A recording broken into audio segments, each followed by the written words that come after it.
ವಿವಿ ಮಟ್ಟದಲ್ಲಿ ಚಿನ್ನದ ಪದಕ ಪಡೆದ ವಿದ್ಯಾರ್ಥಿಗಳಿಗೆ ಗೌರವಿಸಿದ ಪಾವಗಡ ಹಿರಿಯ ಸಿವಿಲ್ ನ್ಯಾಯಾಧೀಶರಾದ ಮಾದೇಶ್ ವಿ ಅವರು ವಿದ್ಯೆ ಮತ್ತು ಸಾಧನೆ ಸಾಧಕನ ಸ್ವತ್ತಾಗಿದ್ದು ಅದನ್ನು ಯಾರೂ ಕದಿಯಲು ಸಾಧ್ಯವಿಲ್ಲ.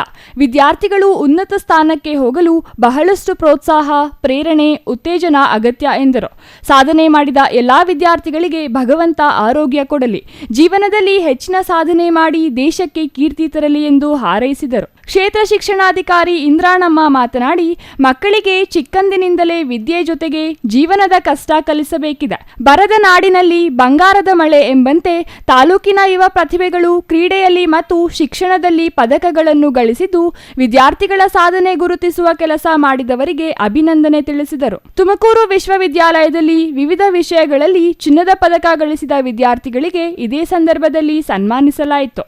ಇನ್ನು ಈ ಸಂದರ್ಭದಲ್ಲಿ ಬಿಆರ್ಸಿ ವೆಂಕಟೇಶಪ್ಪ, ವೇಣುಗೋಪಾಲ ರೆಡ್ಡಿ, ಶಂಕರಪ್ಪ, ಮಾರುತೇಶ್, ಯತಿಕುಮಾರ್, ಕಾರಾ ನಾಗಪ್ಪ, ಈರಣ್ಣ, ರಾಮಚಂದ್ರಪ್ಪ, ಗಣೇಶ್ ನಾಯಕ್ ಮತ್ತಿತರರು ಹಾಜರಿದ್ದರು. Kondappa, CTV news, Pavagada.